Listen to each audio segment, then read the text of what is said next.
how it came to existence. Without any further ado, I would now like to invite on stage India's very own magician, Mr. Matthew Spacie, founder of Magic Bus.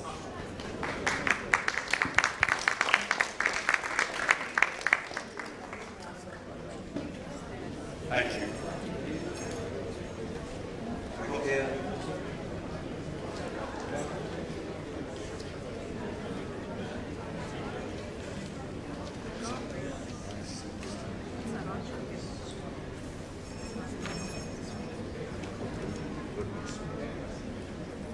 Good afternoon, ladies and gentlemen. And Ravi, thanks so much for having me again. Congratulations for the growing journey of ScooNews and the great success you have. I have a time marker here, so I'll try and keep this to about 15 minutes. And today, what I'll focus on in the journey of Magic Bus, I've been asked to sort of talk a little bit about how we started, why we started, what sort of program we run. I'll keep that as succinct as I can, and then talk to you very briefly about how we've had to create a very different type of communication around what we do in order for people to understand and support the scale and ambition of the organisation. This is probably quite different than most slides you've seen this morning. That's me 20 years ago, actually, with the first young boys at Magic Bus. And I came to India about 23 years ago. I used to run Cox and Kings. I wanted to do something different, help young people. I went to lots of charities. That didn't sort of engage me very much, but I was absolutely passionate about rugby. And so I took 20 young boys, 20 young kids here, who lived on the streets of Fashion Street, and I started a rugby team. I started coaching these young men to play rugby. It really excited me, and I didn't know it at the time, but it was going to change their journey in life. 20 years later, out of these 20 boys, 10 still work for Magic Bus and hold quite senior positions in the organisation now. So it is, and this is that story of transformation, that story about when you offer young people opportunity, and this is what it often comes down to, what they can do with that. It's called the Magic Bus because I trained them 4 nights a week at the Bombay Gymkhana. This is amazing. They were allowed, these are kids that live on Fashion Street. All of you know Fashion Street. Imagine a young man in his chuddies, in his chuckles, walking into Bombay Gymkhana, somewhere he'd normally be beaten if he went into the playground, and went into the changing room, went into the field, and was treated with absolute equity for a period of 1.5 hours because they were playing sport. Isn't that magical? No other environment you could think of where we could wipe away that precondition.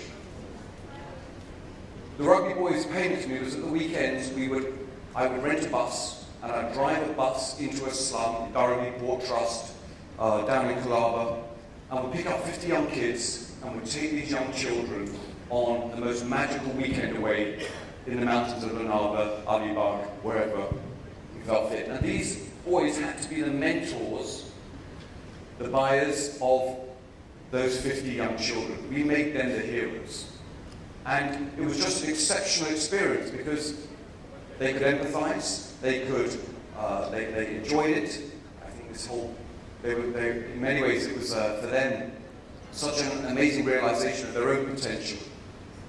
And today at Magic Bus, we've taken that model and we now have 10,000 young people every day that deliver the Magic Bus program. 10,000 young men like this who come from the same environment as the children in the same slum, the same village, the same institution, and we create heroes out of those young boys and girls, 50% boys, 50% girls, to deliver the Magic Bus education program. So it's a massive network every day across many countries to actually deliver the programming. And we also learned a number of other things. One is that, I thought very quickly that I would solve this problem of poverty by getting all these young people jobs. I felt that was the solution, financial security. Within 3 months of getting all jobs, every single one of these young people left, ran away, didn't want to work. They came back to me and said, Matthew, will you help me get another job? And we realized that you can't solve this thing very quickly. And you need to take young people on a journey And that journey has to equip them with all the tools that they need on that critical day when they turn 18 and they need to get a job to be successful in life. And at Magic Bus, we've called that now childhood to livelihoods. Every child on Magic Bus goes on a journey. We don't try and fix things quickly. It's a 12-year-old joining our program and stay with us all the way through to 18. So the near 500,000 children we program to every day are on that 7-year committed journey with Magic Bus, with these fellows being their mentors and their teachers. So, with these three things, the impact of sport, it's phenomenal. You know, as I said at the beginning, all those cliches you see when you see a young person on a field, the leadership, the communication, the teamwork, it's all being played out in front of us. I could see them. I didn't know how to articulate it, but I could see these changes happening in these young men's lives. So we use that box of sport. We then spoke about their leadership. How do we use these young people at scale to replicate the program? And how do we use the journey, this long-term impact that we look at Magic Bus, to transform young people's lives in a more meaningful way? And so that was the beginning of the Magic Bus. And it was pretty good for a while. The first couple of years of Magic Bus, you know, we were probably one of the only organisations in the world using sport as a classroom. And I use that very specifically because for us, sport was never the outcome. But it was always about how could you use that magical opportunity. If you could close your eyes in this room and throw up a football, a cricket ball, a tennis ball in the poorest village of Bihar, every child in that village will gravitate towards that ball. Whether you're Hindu, Muslim, boy, girl, it doesn't matter. You're going to love to play, child. So it's then how do you use that moment, that safe space emotionally, physically, to then capture that learning. So we knew we had something, but we didn't know how to talk about it. And this actually became a big problem for Magic Bus. So we were very fast. We were developing our IP, our curriculum. So we were doing lots of wonderful work around nutrition, health, all the things that we felt were important for a young person living in a slum in Bombay to move out of poverty. But this became the iconography of the organisation. And you will think, isn't that an amazingly evocative picture? In fact, my wife sits at the back there. I think she's an amazing photographer. She took this picture. And more attention came on Magic Bus that this is the organisation that uses football, plays football. Now, that for me was really fun at the start, but I suddenly realised that people didn't understand what we were doing.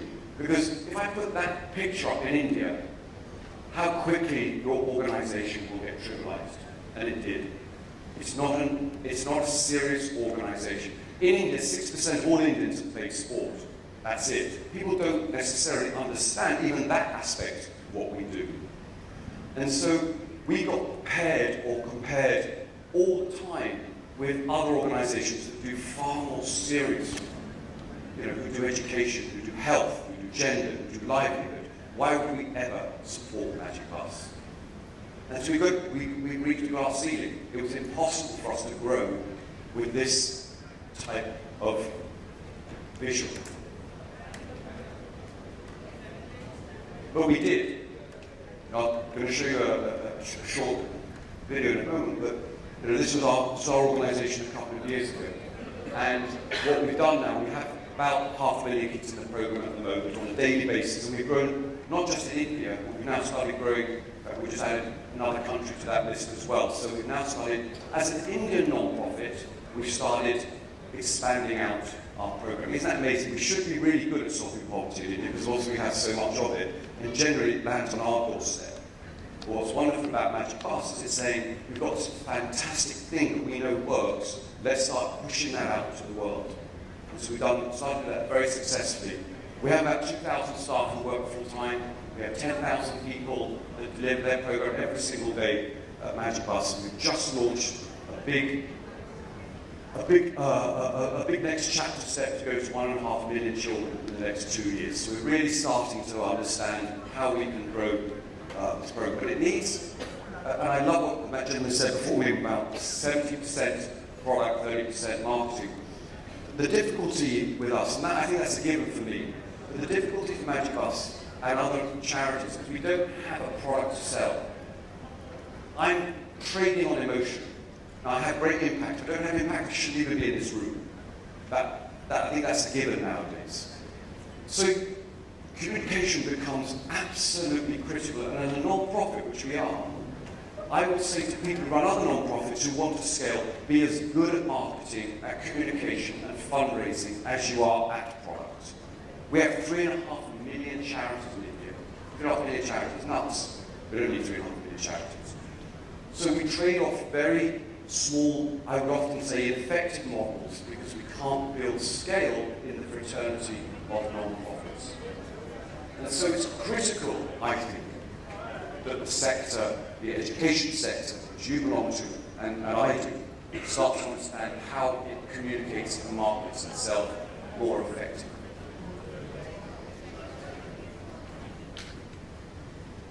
And I'm showing this, I don't read this slide. It's just to tell you that, we sit down as an organisation and we do so many things. We have a program which is seven years long, 12 to 18. There are mentors. We have an education program which does quality education. We have a livelihood program. We have a sport for development program. There's so many elements to what we do. But people aren't interested in that, actually. You might be interested because you're intellectually interested in the education subject, but our consumers aren't interested in this. And so, the reason I show you this is that it meant that 5 years ago, we had to fundamentally think about how we were talking about Magic Bus. Because unless you've actually been in a slum, seen it, you can't understand it. It's very, very difficult. And so, we changed the way we spoke about Magic Bus to talk about the outcomes. And so, we've been very consumed in the black box. We know that Magic Bus works, we've got lots of validation, there's many different things that come together, but actually you don't care about the black box, you want to understand what's in the black box, you want to understand what happens at the end. And so we started to understand about what we needed to talk about. We were very sacrificial. We sat in a room, and this is, I think, for everybody, is that messaging has to be really simple and almost linear, actually, sadly, because people don't have the time to understand or want to understand actually. So you have to make it, you all have to really dumb down that message sometimes. And I can tell you that because I have to raise 150 crores every year for Magic Bus. So it really is, people want snapshots, they want to understand that horrible word, elevator pitch, but you have to understand what critical parts of your program you want to communicate. And then it becomes multi-layered, and for us, we're an international NGO now. We get our money from probably 5 different countries, many different, a message has to be developed for someone who's giving me $5 a month, someone who's a corporate for CSR, someone who's an international government agency, etc., etc. So it's not just about developing one single message, it's about thinking about what's going to appeal, obviously, to those people. The one bit of advice I give to my sales team is never have the conversation that you want to have. Always have the conversation that they want to have. Solve something for them. I think that solution product slide was very good from the last speaker.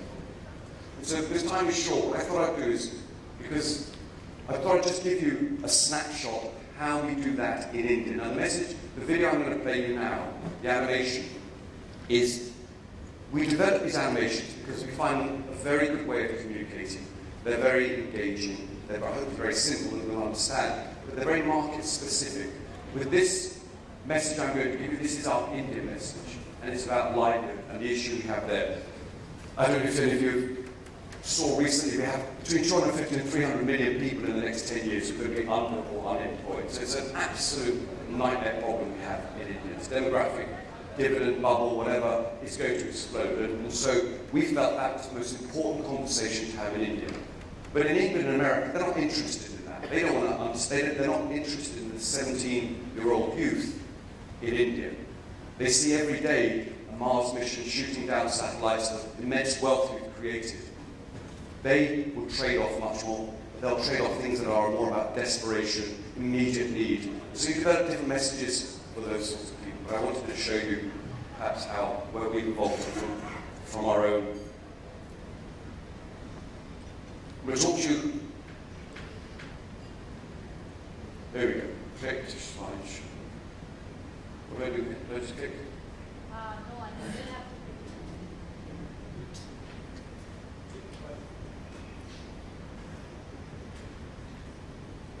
So, I'm going to talk to you about Seema. And Seema is an 18-year-old girl who's worked really hard in her Indian school. She's done really well in school, and she's already beaten the odds because she's one of just 5% of girls in India that get to finish 12th standard. Unlike 30% of all unions last year in India, her sister got married, had 2 children, and Seema's desperate to beat the odds. She doesn't want to be like her sister. With her grades, she's really optimistic about her chances. But she quickly realizes that she has no idea what she wants to do. She has 12 rejection letters, but finally gets a job at a fast food joint for 8,000 rupees. After 3 months, she leaves her job. She said she didn't like it. They said she didn't have the right skills to be in the organization.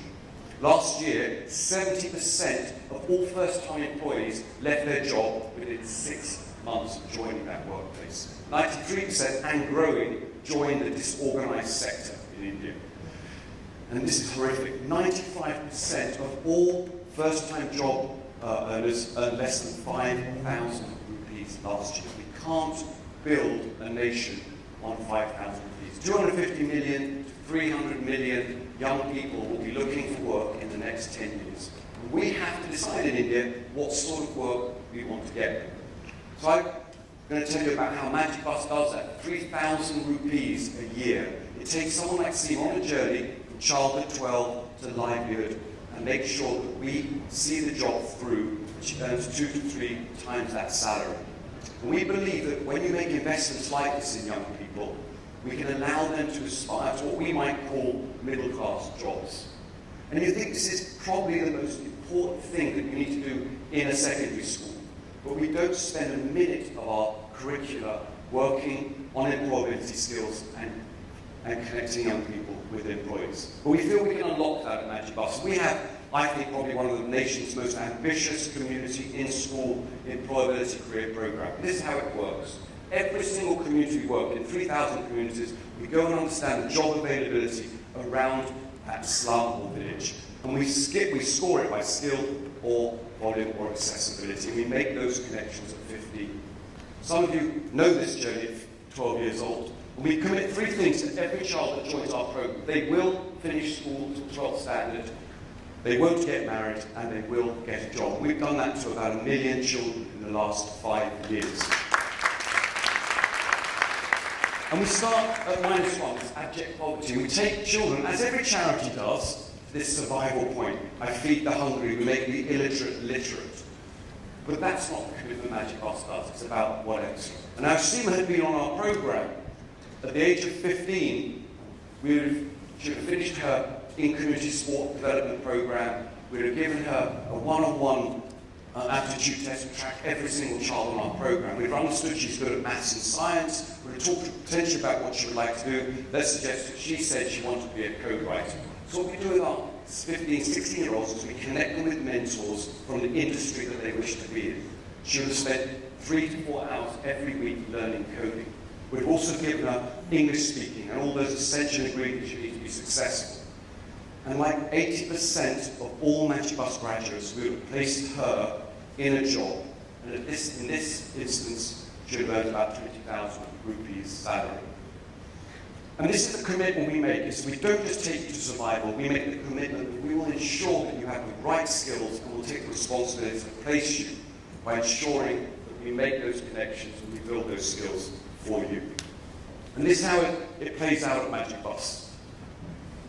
Last year we placed 10,000 young people, but we've just launched this big plan to go to 1.6 million people in the next 3 years. Next year we do 30,000, the year after we're doing 50,000 placements a year. These are children from abject poverty. Every year we take a random sample of 1,000 young people, and these are people who started at -1 and have been taken to +1. We look at their salaries and measure that against their ability to be income tax payers.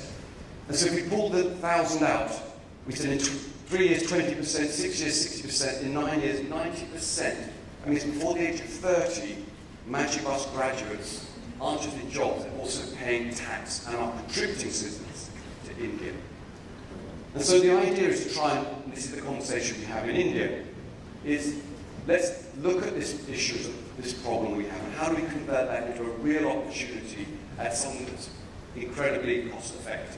And so we can make young people who aren't just part of this country, but also helping obviously shape the great nation that we want to see. But I would caveat this because I also think we're at this tremendous tipping point right now in India, and I think we have some hard decisions in the next sort of 2 to 3 years about which way we want to go with these young people.